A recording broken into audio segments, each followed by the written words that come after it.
The Jesus-timeline, Part 2, The Christians Try to Explain.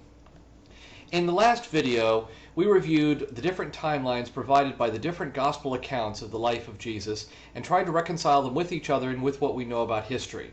We reviewed what a hopeless task this was. Now, the strongest timeline was provided by the Gospel of Luke, or the one most consistent with what we know about history.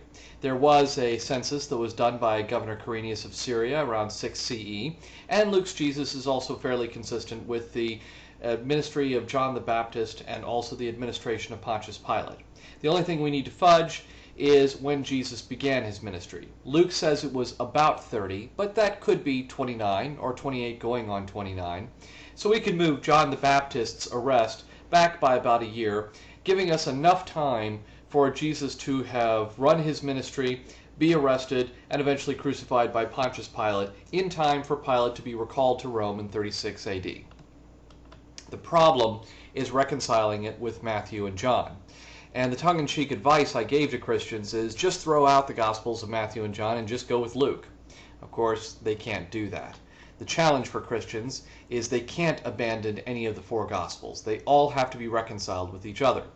They also can't move Herod the Great's date of death. It's too well documented as late March or early April of 4 BCE. And that unfortunately means they need to go with Matthew instead of with Luke. This also means that JC must have been born no later than 5 BCE, whether you go by the December 25th date or the date that a lot of scholars go with of sometime around September. Quirinius and John the Baptist must be moved to allow for the gospel story. Now, the Christian attempts at that have included Josh McDowell's, who writes about an earlier census from 9 to 8 BCE and tries to tie it into the story of Jesus. The question I have for those who are more familiar with Roman history is, did Rome have the authority to directly tax the citizens of Judea, never mind order them to move about to their hometowns for a census, while Judea was a quasi-independent tributary? The whole idea of a tributary, as I understood it, was that it pays tribute to a nation instead of being a province of a nation, which Judea eventually did become. But at this time, it was a tributary run by King Herod the Great. But moving on, getting back to the census, it needs to be pushed forward. McDowell's date of 7 BCE misses this census. Also, having Jesus born during 8 to 7 BCE would make Jesus too old by the time John the Baptist starts his ministry. Now, one Christian apologist attempted to solve this problem by moving the date of the census forward to 5 BCE, by claiming that Herod dragged his heels and drew out the census for another 3 years, thereby giving Mary time to make her way to Bethlehem and give birth to Jesus. For right now, we'll just go ahead and assume that that is the case, though I would appreciate it if J.C. Forerunner would kindly provide some evidence as to why we should believe that Herod dragged his heels and dragged out the census for 3 years. Now, where in the world was Quirinius during that time? McDowell says that he was the governor of Syria twice, once around 7 BCE. We know that who the governor of Syria was at this time, and it was not Quirinius. Now, maybe Luke never meant to say governor. Maybe he just meant to say that Quirinius was some sort of administrator of the census. This is the theory that is offered by J.C. Forerunner, and it confuses me, because my New Oxford Annotated Bible, Authorized King James Bible, and Contemporary English Version all three use the word governor. In fact, the New Oxford Annotated Bible, which includes a lot of notes about different points of history as well as translation issues, says nothing about this issue of translating the word governor, or what Luke might have meant to say. But for right now, let's just go ahead and assume that that is a plausible explanation. Could Quirinius have been a procurator of Syria around 5 BCE? The problem is he was the governor of another province at that time, a province located in modern central Turkey. So maybe he was a good multitasker and could hold 2 offices at once? This seems really doubtful. Anyway, you also need to move John the Baptist's ministry back a bit. Luke says in chapter 3, verse 1, that it got started in the 15th year of the reign of Emperor Tiberius, which I've noted as 29 CE. J.C. Forerunner says Augustus died on August 19, 14 AD. The Jewish New Year started in September. While it is true that Rosh Hashanah usually starts in early September, Tiberius was not made emperor until September 18th, At best, you can push John the Baptist's ministry to start during the last 4 months of 28 CE.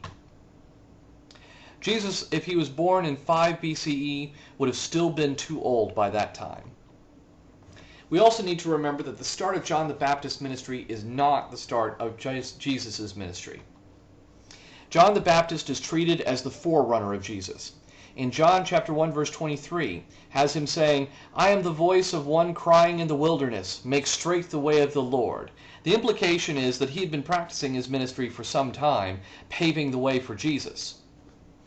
Also, John the Baptist's ministry was described as a huge success. Crowds came to be baptized by him, according to Luke chapter 3 verse 7. They came from all over, according to Mark chapter 1 verse 5.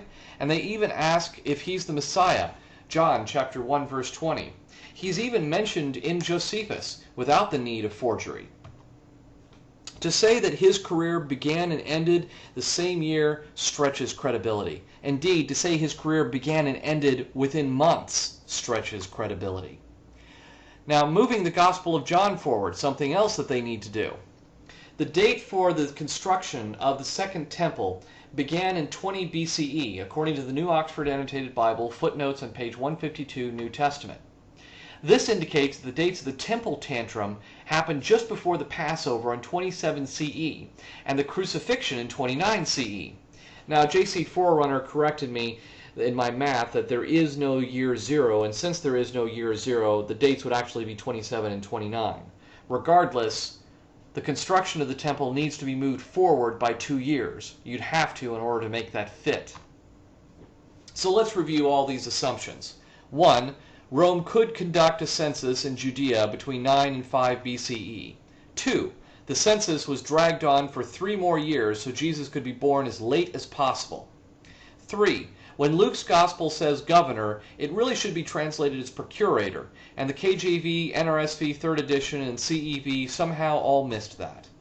4. Quirinius would be attributed as the procurator of the census despite being the governor of another province at that time. 5. When Luke says about 30, he really means 33. 6. John the Baptist was an overnight smash success. He had crowds coming from all over to be baptized. Some asked if he was Elijah. He blazed the trail for Jesus. He was noted by historians like Josephus, and he was locked away because of all the controversy he caused. And all of this within the last few months of the year 28 CE. All this while competing against a horde of Messiah pretenders that abounded in Judea at that time. Fast work indeed. And by the way, side note here, the last few months would have been October, November, and December. Could you really be baptizing people in the River Jordan during that time?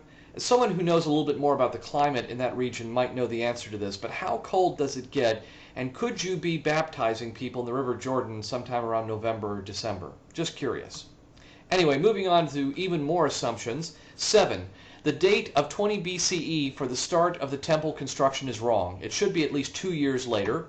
8. The dates that Josephus provides us for John the Baptist's ministry are also wrong. 9. We should pay no attention to the fact that the Gospel of John contradicts the Synoptics by placing the start of JC's ministry before John the Baptist's arrest and not after. So, which is more likely? That we should swallow all of these fudge factors, many of which are assumptions and ad hoc explanations pulled out of the air, some of which are rather unlikely, in an effort to reconcile all these different accounts? Or that the contradictions between Matthew and Luke are due to the fact that 2 story writers worked completely independently of each other? May God's gift of reason light our way.